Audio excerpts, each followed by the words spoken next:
좋은 말씀의 그 끝에는 빨리 맞춰봐요. 아이 보지 마시고 한번 맞춰보세요. 네? 죽음 그 끝에. 응? 죽음 그 끝에는?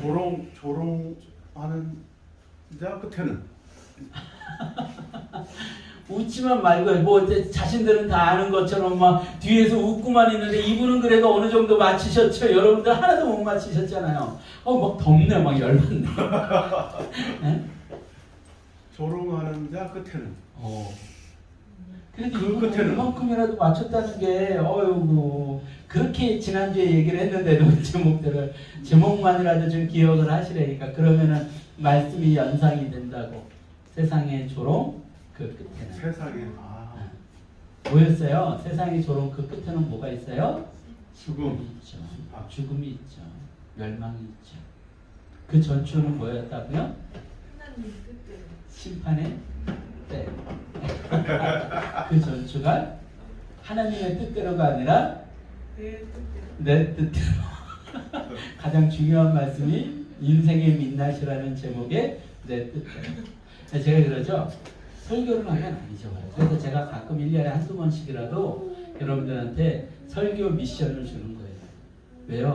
그거를 한 번 하고 나면 그래도 자신이 설교했던 말씀은 그래도 기억이 남습니다. 저 봐요. 다 기억하잖아요. 몇 주 전 제목, 주제 다 기억하잖아요. 왜 그럴 수밖에 없어요. 제가 설교를 했으니까. 여러분들 제목만이라도 기억하세요. 제목만이라도. 그러면 세상의 조롱 그 끝에는 지난주 설교 제목이 그거였지. 맞다.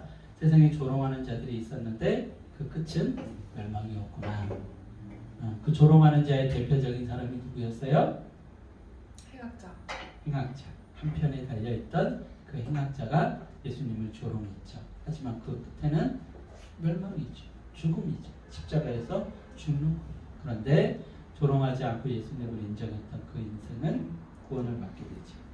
자, 우리 지난주에 그 굉장히 중요한 이야기를 제가 다룬 거예요. 여러분들 그 행악자에 관한 이야기가 그냥 스쳐 지나가는 이야기가 아니라 그 행악자가 중에 구원받은 그 행악자가 얘기했던 게 완전한 복음의 선포였다는 것이죠. 세상의 죄악 가운데 구원받은 인생을 우리는 목격을 한 거예요. 우리 다시 한번 그 말씀 너무 중요하기 때문에 다시 한번 봅시다. 누가복음 23장 39절에서 41절이에요. 누가복음 23장 39절에서 41절 같이 합독합니다. 시작. 달리 행악자 중 하나는 이반하여 이르되 네가 그리스도가 아니냐 너와 우리를 구원하라 하되 하나는 그 사람을 꾸짖어 이르되 네가 동일한 정죄를 받고서도 하나님을 부끄러워하지 아니하냐 우리는 우리가 행한 일에 상당한 보응을 받는 것이니 이에 당연하려니와 이 사람이 행한 것은 옳지 않은 것이니 너무니라 하고. 아멘, 아멘. 이것이 완전한 복음의 선포라는 거예요. 자, 여기서 등장하는 두 행악자는 단순히 그 당시에 예수님 옆에서 십자가에 달려 죽은 두 사람의 대화가 아니라 인류를 대표하는 포지션이에요. 그래서 한쪽에 있었던 굉장히 성경에서는 상징적으로 얘기를 하고 있는 거 보여주고 있는 거예요. 한편의 강도라고 얘기하고 있어요.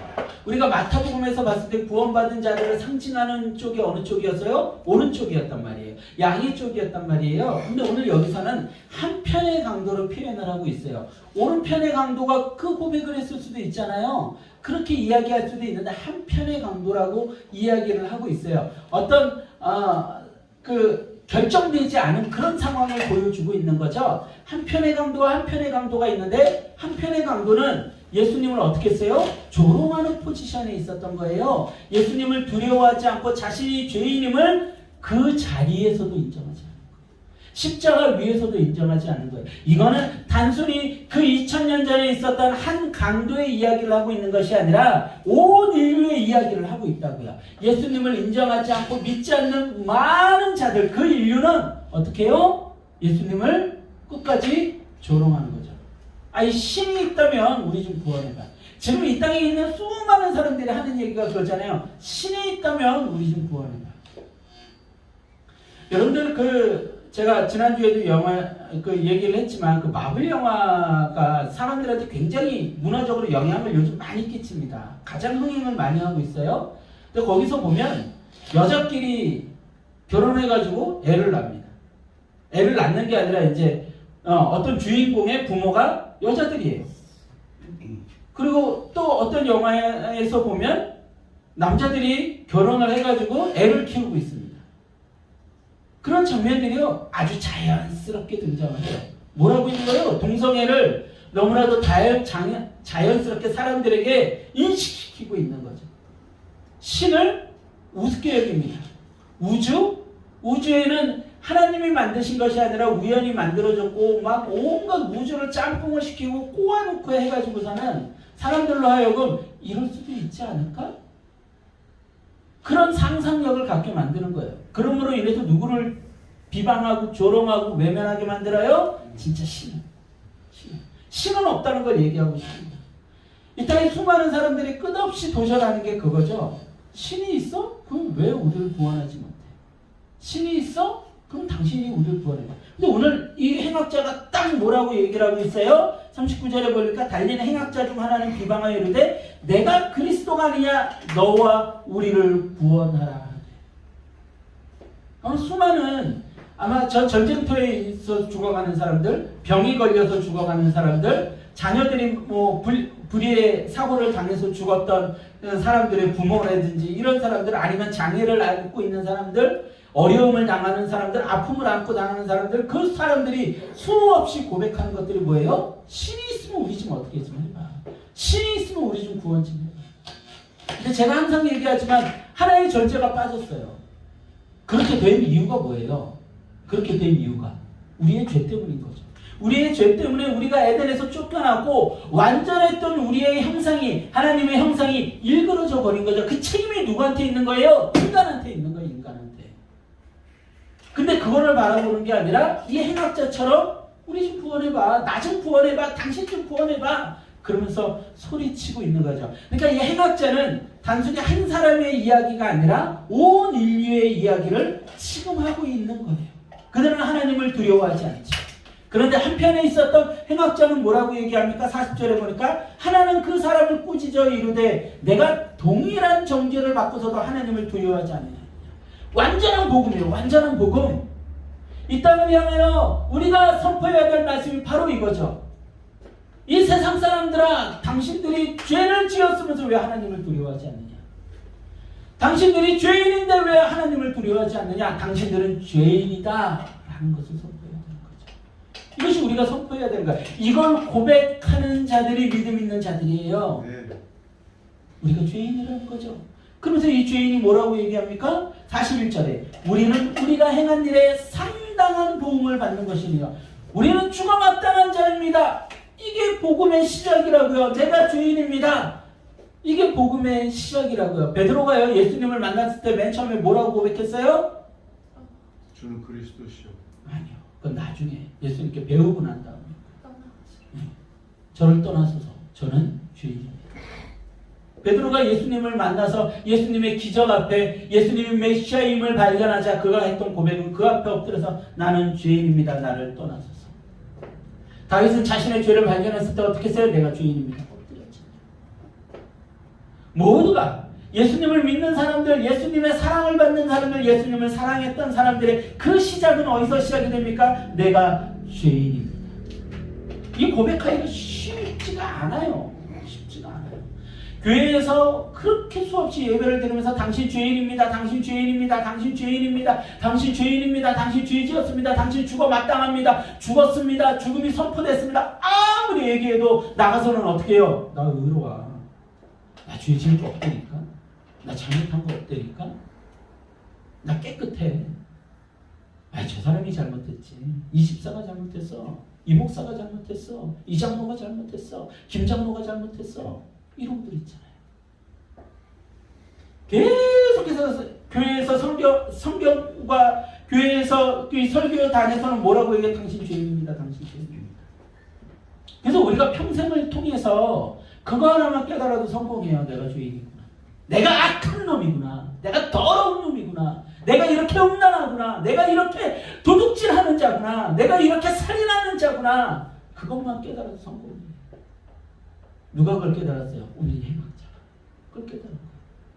근데 그걸 외면하는 거죠. 믿지 않는 자들은 그걸 외면하는 거죠. 하나님을 두려워하지 않죠. 애써 외면하는 거죠.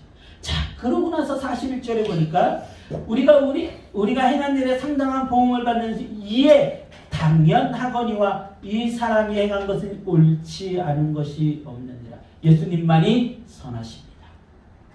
우리가 죄인인 걸 깨달으면 그 다음은 어디로 가야 돼요? 예수님만이 구원자이십니다. 예수님만이 선하십니다. 예수님만이 나를 구원할 수 있습니다. 하고 예수님을 인정하고 예수님을 믿음으로 받아들이고 예수님과 연합하면 그때서야 구원 받는 거예요.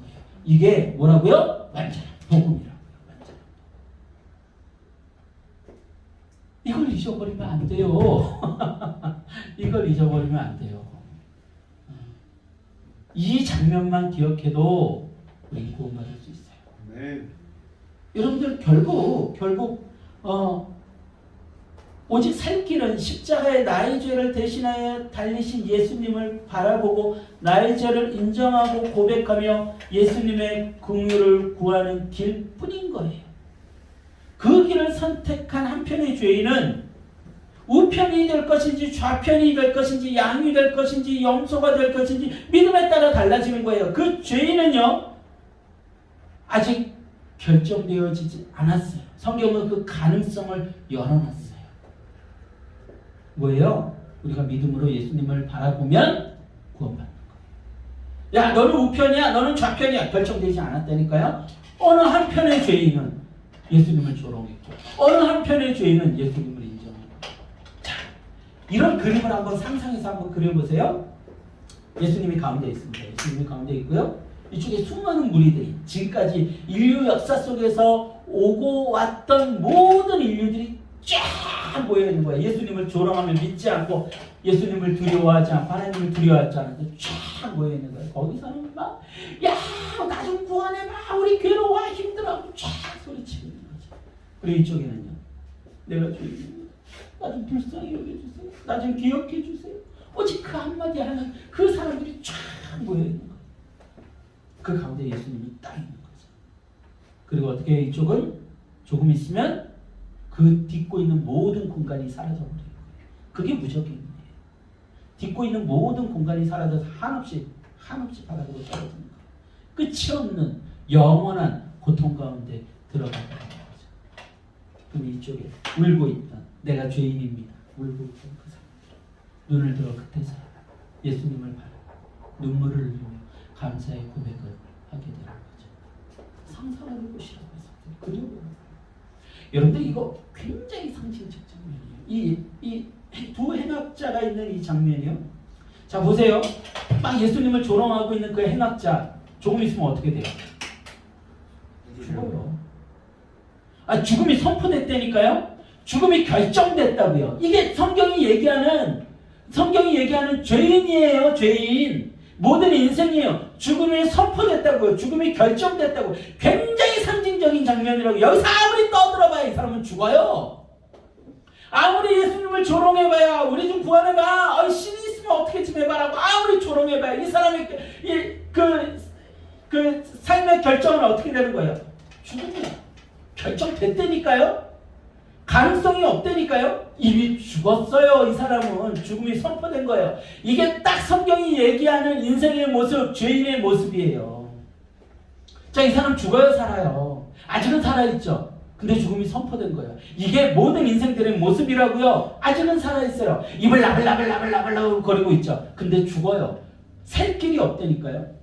이게 성경이 얘기하는 죽었던 자라고 표현하는 멸망된 자라고 표현하는 인간의 모습이에요. 형벌이 선포가 됐잖아요. 결정이 났잖아요. 죽는다니까요. 방법이 없다니까요. 자, 이쪽에 있는 구원받은 그 행악자 똑같아요. 죽음이 선포됐어요. 살 방법이 없어요. 결정되어졌다니까요. 형벌이 선포가 됐다니까요. 죽어야 돼요. 죽어 마땅해요. 그리고 죽음이 결정되었어요. 그런데 갑자기 살 길이 생겼어요. 단 한 가지를 했어요. 뭘 했어요? 예수님을 바라봤어요. 똑같아요. 아무 다른 거 없어요. 세상 사람과 예수님을 믿는 사람들 똑같아요. 그 안에 죽음이 선포됐어요. 똑같아요. 두 행악자예요. 그런데 한편은 예수님을 조롱했고 한편은 예수님을 바라봤어요. 그래서 살았어요. 구원받았어요. 예수님이 뭐라고 했습니까? 자, 그 말씀 봅시다. 누가복음 23장 42절 43절입니다. 같이 합독합니다. 시작. 이들이 예수여 당신의 나라에 임하실 때 나를 기억하소서니 예수께서 이르시되 내가 진실로 내게 이르노니 오늘 네가 나와 함께 낙원에 있으리라 하시니라. 아멘. 아멘. 자, 이게 예수님의 답이었다. 그리 기억해야 되겠어요? 말아야 되겠어요? 이 말씀. 세상의 조롱 그 끝에는 멸망이에요. 예수님을 바라본 그 시선의 그 끝에는 구원이에요. 너무 상징적이고 너무 중요한 거예요. 그래서 제가 그 얘기를 했잖아요. 누군가가 복음이 뭐냐 물어보면 이 장면 설명해 주라고. 이 장면 설명해 주라고. 완벽해요. 완벽해. 인간의 상태, 그리고 우리가 구원받는 길, 구원받는 메커니즘, 모두 다 이 말씀 안에 다 들어있잖아요. 누군가가 예수님 믿으면 어떻게 구원받아요? 왜 우리는 죄인입니까? 라고 물어본다면 이 장면 그대로. 자, 일로 오세요. 누가복음 23장을 펴보세요. 이 장면을 완벽해요. 그림까지 딱 그려지잖아요. 그림까지. 얼마나 설명하기 쉬워요. 잊어버리지 마세요. 네. 누가복음 23장 네. 몇 장이요? 23장 어디요? 39절에서 40. 아니요. 그거는 나중에 성경 보고 얘기하고 9절까지 나중에 실수하지 마시고요. 그거는 나중에 성경 보면서 설명하고 누가복음이라고요.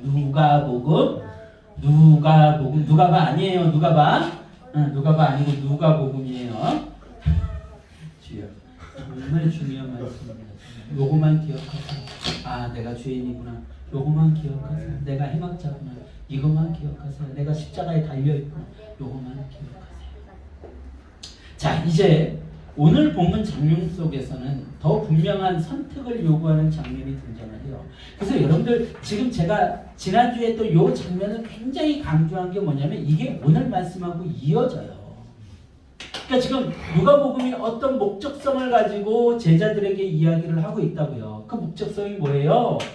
이 땅을 살아가는 제자들아, 너희가 말씀을 통해서 배워야 할 것이 이런 건데 예수님을 믿지 않는 자들은 이렇게 멸망당할 거고 그 고통은 어마어마하게 무섭고 그 심판은 두려울 거야. 그 가운데 살 길은 하나야. 예수님 바라봐야 돼. 예수님은 누구셔? 말씀이셔. 너희가 말씀을 그게 제자야. 그 얘기를 누가복음에서 하고 있는 거야. 이게 누가복음이야. 다음에 물어보면 또 대답 못하지. 자, 오늘 한번 시작의 말씀을 한번 찾아가 들어가 봅시다. 누가복음 23장 44절에서 46절이에요. 누가복음 23장 44절에서 46절 같이 합독해 봅니다. 시작. 때가 제60쯤 되어 해가 빛을 입고 온 땅에 어둠이 임하여 제90까지 계사며 성소의 휘장이 한가운데가 찢어지더라. 예수께서 큰 소리로 불러 이르시되 아버지 내 영혼을 아버지 손에 부탁하나이다 하고 이 말씀을 하신 후 숨이 쉬시더라. 아멘. 자, 보세요. 때가 제6시쯤 돼요. 이 6시라는 것은 우리나라 시간으로 하면은 정오 12시쯤 됩니다. 해가 빛을 잃고 온 땅에 어둠이 임하여 제9시까지 계속하며 제9시는 약 3시까지를 이야기를 하고 있습니다. 그러니까 6시에서 9시까지 가장 밝을 때인데 뭐가 빛을 잃었어요? 해가 빛을 잃고 어둠이 계속되었어요. 자, 그 다음에 45절에 보니까 여기서부터 굉장히 중요합니다. 성소의 휘장이 한가운데가 찢어지더라. 아멘. 자, 신적인 이적과 예수님의 사명의 완성이 등장하는 장면이에요.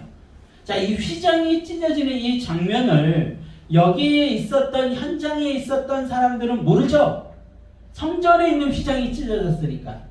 그러니까 이것은 지금 시간이 지나서 이것을 보고 있는 독자들, 제자들에게 가르쳐주고 있는 거예요. 성소의 휘장이 찢어진 것을 예수님을 통하여 이루셨는데 그것을 본 자들아 너희들은 믿어야 된다. 예수님이 구원자라는 것을. 그러면 성소의 휘장이라는 것은 과연 무엇인가? 성소의 휘장에 대한 이해는요, 히브리서 10장 19절에서 22절을 보면 이해할 수가 있습니다. 자, 여기 누가복음 적어 두시고요. 히브리서 10장 19절에서 22절 말씀 봅시다. 히브리서는 구약이 아니에요. 신약이에요. 구약에서 헤매시면 정말 심각합니다. 히브리서 10장 19절에서 22절이에요. 예수님이 십자가에서 죽으시자 성소의 휘장이 찢어졌대요. 히브리서 10장 19절 22절이에요. 다 찾으셨으면 잘 봉독합니다. 그러므로 형제들아, 우리가 예수의 피를 힘입어 성소에 들어갈 담력을 얻었나니 그 길은 우리를 위하여 휘장 가운데로 열어놓으신 새로운 살 길이요, 휘장은 곧 그의 육체니라. 또 하나님의 집 다스리는 큰 제사장이 계심에 우리가 마음의 뿌림을 받아 악한 양심으로부터 벗어나고 몸은 맑은 물로 씻음을 받았으니 참 마음과 온전한 믿음으로 하나님께 나아가자. 아멘. 아멘. 자, 오늘 말씀 속에서, 히브리서 말씀 속에서 보니까 뭐라고 되어 있어요? 우리가 예수의 피를 힘입어 어디에 들어가요? 성소에 들어갈 담력을 얻었다고 되어 있어요. 자, 여기서는 좀 이해가 필요합니다. 하나님께서 이스라엘 백성들에게 처음 자신을 계시하시고 나서 이스라엘 백성들을 애굽에서 건지시고 나서 광야 가운데 성막을 짓게 합니다. 그리고 그 성막이 성전이 되고 그 성전이 누구를 상징해요? 예수님을 상징합니다. 그래서 그 성전 안에는 지성소와 성소라는 곳이 있었어요. 그 지성소 안에는 무엇이 있었냐면 하나님께서 이스라엘 백성들에게 약속으로 주신 법궤가 있었어요. 법궤. 큰 궤짝 같은 게 있었어요. 황금으로 만들어진. 그 궤짝 안에는 뭐가 들어있었어요? 네? 아론의 쌍난 지팡이, 만나, 그리고 십계명의 두 돌판. 그 세 가지가 누구를 상징해요? 만나는 생명의 떡이신 예수 그리스도. 아론의 쌍난 지팡이는 부활이신 예수님. 두 돌판은 말씀이신 예수님을 상징합니다. 즉, 그 법궤는 바로 예수님을 상징하는 상징성을 가지고 있어요. 그런데 그 법궤가 있는 곳이 바로 지성소라는 곳이에요. 거기에는 1년에 딱 한 번 대제사장만이 속죄일에 들어갈 수 있게 되어 있었어요. 그 성소의 휘장이 얼마만큼의 크기였냐면 작게는 9m, 크게는 24m의 높이를 가지고 있었다고 해요. 그리고 두께는 약 60cm. 여러 가지 가죽을 덧대어서 만든 굉장히 두꺼운 가죽으로 만들어진 휘장이었습니다. 그러니까 그게 갈라질 수는 없죠. 그게 상징성을 가지는 것은 뭐냐면 그 안에 있는 하나님에게 나아갈 수 있는 자가 있어요, 없어요? 없다는 거예요. 막혀 있다는 거예요. 하나님과 우리의 관계가 막혀 있다는 거예요. 무엇 때문에 막혀 있어요? 우리의 죄 때문에 막혀 있어요. 그것을 가능케 하신 분이 누구예요? 누구를 통해서만 만날 수 있어요? 대제사장이신 예수님을 통해서만 만날 수가 있는 거예요. 그 법궤를 통해서만 만날 수가 있는 거예요.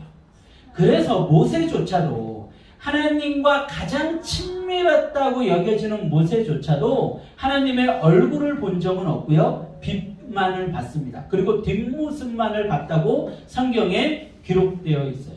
그 하나님의 모습을 보는 자들은 모두 다 죽어요. 왜 죽어요? 우리는 죄인이기 때문에. 죄인인 자들이 하나님을 대면하면 죽어요. 그런데 예수님께서 그 길을 여신 거예요. 십자가에서 죽으심으로 말미암아 그 피의 그 제사를 통해서 단번에 하나님께 나아가는 길을 여신 거죠. 매번 제사를 드릴 필요도 없어요. 이제는 예수님을 믿는 모든 자들에게는 예수 그리스도의 피가 덧입혀져 있는 거예요. 그래서 모두가 하나님께 나아가서 이제는 하나님의 얼굴과 얼굴을 대면하여 볼 수가 있는 거예요. 그래서 우리가 기도할 때 어떻게 기도를 해요? 예수님의 이름으로 기도드립니다 라고 기도하는 거예요. 예수님의 이름으로 기도드리지 않고는 누구한테 나아갈 수가 없으니까 하나님께 나아갈 수가 없으니까요. 이게 지금 이 성소의 휘장이 갈라졌다는 그게 가지는 의미라는 거죠. 20절에 보니까 이렇게 돼 있어요. 그 길은 우리를 위하여 휘장 가운데로 열어놓으신 새로운 살 길이요. 휘장은 뭐라고요? 곧 그의 육체니라. 21절에 또 하나님의 집 다스리 누구세요? 예수님이에요. 예수님. 성전 되신 예수님. 그리고 예수님은 말씀이세요. 그죠? 그러면 제가 성전의 주된 목적은 뭐라 그랬어요? 우리가 성전에 왜 나가요? 우리가 예배를 왜 드려요? 뭘 하기 위해서? 하나님을 알기 위해서. 알기 위해서. 그래서 예수님께서 성전에 들어가셔서 그 성전에서 장사하는 자들의 기물을 모두 다 파괴하시고 뭐라고 하셨어요? 이 집은 기도하는 집이다. 기도하는 집이다 말씀을 하시고 나서 바로 사람들을 모으고 매일처럼 뭘 하셨어요? 말씀을 가르치셨어요. 누구를 알게 하셨어요? 하나님을 알게 하셨어요. 자, 쭉 연결이 되십니까? 그러니까 예수님은 말씀이시고 그 말씀 되신 예수님이 성전이세요. 성전의 주된 역할은 하나님을 아는 거예요. 그 예수님께서 자신의 몸을 찢으셔서 성전을 찢으셔서 휘장을 찢으셔서 이제는 누구를 직접 알게 하셨어요? 하나님을 알게 하셨어요. 그래서 세상 사람들은 예수님을 통하지 않는 세상 사람들은 하나님을 알 길이 없어요. 누구만 알아요? 예수님을 통한 믿음의 자녀들만 하나님을 알 수가 있어요. 그래서 이 땅에 예수님을 믿지 못하는 자들, 믿지 않는 자들은 자신들이 왜 살아가는지도 모르는 채 그렇게 죽어가는 거예요. 근데 예수님을 아는 자들은, 말씀을 아는 자들은, 말씀을 통해 휘장이 찢어짐을 알고 하나님께 나아가 하나님을 아는 자들은 우리가 어디로부터 와서 어디로 가는 존재인지 알고 있다는 것이죠. 그러니까 이 모든 것이 다 쫙 연결이 되는 거예요. 그래서 예수님께서 지금 십자가에서 죽으심으로 말미암아 휘장이 찢어졌다는 이 사건은요, 아주 중요하고 상징적인 사건이에요. 우리가 하나님께 나아가게 되고 우리의 구원의 길이 열렸으며 이제는 우리가 하나님과 대면하여 설 수 있는, 언제로 돌아가요? 에덴. 아담이 하나님과 얼굴을 대면하여 지냈던 그 에덴으로 돌아가게 되는 거예요. 그리고 여러분들 여기서 하나 더 얘기하자면 하나님 나라의 본질은 우리가 하나님을 알고 만나는 거에 가장 큰 축복이 있는 거예요. 그곳에서 내가 배고프지 않으니까, 그곳에서 내가 눈물 흘리지 않으니까, 거기에 내가 돈 벌지 않아도 되니까 거기에 의미가 있는 게 아니라고요. 나의 욕망이 채워지는 곳이 하나님의 나라 새 에덴이 아니라 하나님을 만나서 이제 다시 얼굴과 얼굴을 대면하여 서게 되는 그곳이 하나님 나라인 거예요. 그래서 우리가 이 땅에서 하나님 나라를 경험할 수 있다 없다? 경험할 수 있다. 예수님을 통해서 하나님과 우리가 만남을 가지는 것, 그것이 이미 우리는 하나님 나라를 경험하고 있는 거예요. 천지를 창조하신 하나님, 모든 만물의 주인이신 하나님이 내 아버지가 되신다는 거예요. 근데 뭐가 필요하다는 거예요? 왜 천국에서 차가 왜 필요하고 좋은 집이 왜 필요하고 금이 왜 필요해요 도대체? 왜? 천국에 가서 술 마시러 간다는 이상한 저 북유럽 신화니, 천국에 가가지고 신이 된다는 불교니, 온갖 것들이 많이 있는데, 요즘은 제가 또 조로아스터교, 인도에 관해서 제가 공부를 좀 하면서 조로아스터교에 대해서 좀 이렇게 관심을 가지고 조금 배웠거든요. 근데 거기는 사람들에게 다 선의 분량 그런 게 있대요. 그래서 그거를 살아가면서 이게 마이너스 통장인 거죠. 마이너스 통장. 요걸 이렇게 조금씩 갉아먹다가 이것이 빵꾸가 나면 죽는 거예요. 그리고 지옥 가는 거예요. 근데 이거를 유지하기 위해서 열심히 막 기부도 하고 돈도 바치고 막 신에게 열심히 뭘 하면은 이게 마이너스 통장이 채워져 있는 거죠. 그래가지고 인도에 10대 부자 중에서 3명이 그 조로아스터교를 믿어요. 무슨 민족이라 해야 되는데 유대교처럼 이렇게 무슨 이름이 있어요. 그 종교를 믿는 사람들 뭔데? 하여튼 그렇대요. 근데 인도의 최고의 부자 그룹이 우리나라 삼성그룹 같은 타타그룹이라고 있는데 그 타타그룹의 회장이 그 조로아스터교를 믿는 사람이에요. 그 사람이 그렇게 그 기부를 많이 한다는 거예요. 그래서 사람들이 박수를 친다는 거죠. 야, 저 종교를 믿는 사람들은 그렇게 착하구나. 근데 그거를 설명해주는 그 교수님이 재밌는 얘기를 하더라고요. 그 사람이 왜 그렇게 많이 기부를 할까요? 왜 이렇게 많이 기부할 것 같아요? 지금치가 많아서 빨리빨리 기부를 많이 해야 이 마이너스 통장이 줄어드는 걸 어떻게든 막거든요. 이 사람이 잘못한 게 없어요. 기부할 일이 없는 거예요. 기부를 어마어마하게 많이 하고 사람들을 먹여 살리고 막 이런 이유가 뭐냐면 잘못을 그만큼 했다는 거예요. 그래서 마이너스 통장이 고갈이 될까봐 열심히 기부하고 있다는 거예요. 네, 그거 듣고서 웃겨가지고 아이고 그걸 보면서 사람들도 좋다고 박수치고 있으니 그게 힌두교죠. 그게 인도예요. 온갖 그런 종교들이 얘기하는 거 보면 전부 다 천국에 대한 개념이 무엇과 연관이 돼 있냐면 쾌락, 욕망, 탐욕 이것과 연관이 돼 있어요. 근데 우리 하나님이 얘기하시는 진짜 하나님이 얘기하시는 천국은 그런 게 아니라고요. 그런 게 아니라고요. 우리의 결핍을 채우는 것이 아니라 우리의 욕망을 채우는 것이 아니라 하나님과 얼굴과 얼굴을 대면하여 만나는 그곳이 천국이라고요. 하나님의 나라라고요. 그것을 가능케 하신 분이 예수님이시고 예수님께서 십자가에 죽으심으로 말미암아 휘장이 갈라져서 그것이 가능하게 되었다는 거예요. 성전이신 예수님이 자신의 몸을 찢으신 거예요. 그래서 이제 성전은 그 외형적인 성전은 의미가 있다 없다? 의미가 없다. 그런데도 지금은 사람들이 성전으로 그 외형적으로 엄청나게 큰 그곳으로 자꾸만 모여든다. 근데 그게 가치가 있어요 없어요? 없다는 거예요. 그 큰 성전에서 수백 명이 부르는 그 성가를 들으면서 막 솔리스트가 하면서 부르는 그런 거 듣는다고 그리고 유명한 목사님이 앞에서 설교한다고 그곳에서 구원이 이루어지는 게 아니에요. 성전은 누구예요? 예수님과 만나는 모든 것이 뭐예요? 성전인 거예요. 이거를 다 정리를 하실 수 있어야 돼요. 그래야만 우리가 잘못된 이단에 빠져들지 않아요. 그러니까 우리가 지금 예수님과 만나는 이곳이 가장 아름다운 나의 삶 속에서 예수님을 만나는 그곳이 가장 아름다운 성전인 거예요. 누구를 만나요? 그곳에서 하나님 아버지를 만날 수 있기 때문에 그것이 성전이 가지는 가장 중요한 메시지라는 것이죠. 자, 성전이신 예수님께서 그것을 갈라버리신 거예요. 그리고 이제 우리는 하나님을 만날 수 있습니다. 자, 그 다음에 무슨 일들이 벌어지는지 봅시다. 누가복음 23장 47절에서 55절이에요. 누가복음 23장 47절에서 55절이에요. 자, 같이 합독합니다. 47절에서 55절, 56절까지 47절에서 56절까지 시작. 백부장이 된 일을 보고 하나님께 영광을 돌리되 이 사람은 정녕 의인이었도다 하고 이를 구경하러 온 무리도 그 된 일을 보고 다 가슴을 치며 돌아가고 예수를 아는 자들과 갈릴리로부터 따라온 여자들도 다 멀리 서서 이 일을 보니라. 공의 의원으로 선하고 이룬 요셉이라는 사람이 있으니 그들의 결의와 행사에 찬성하지 아니한 자라. 그는 유대인의 동네 아리마의 사람이요 하나님의 나라를 기다리는 자라.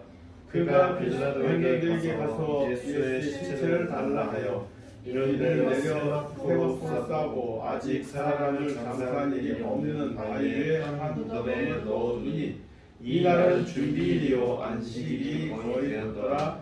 갈릴리에서 예수와 함께 온 여자들이 뒤를 따라 그 무덤과 그의 시체를 어떻게 던지를 보고 돌아가 향과 향유를 준비하더라. 아멘. 자, 지금 읽은 그 말씀들 중에서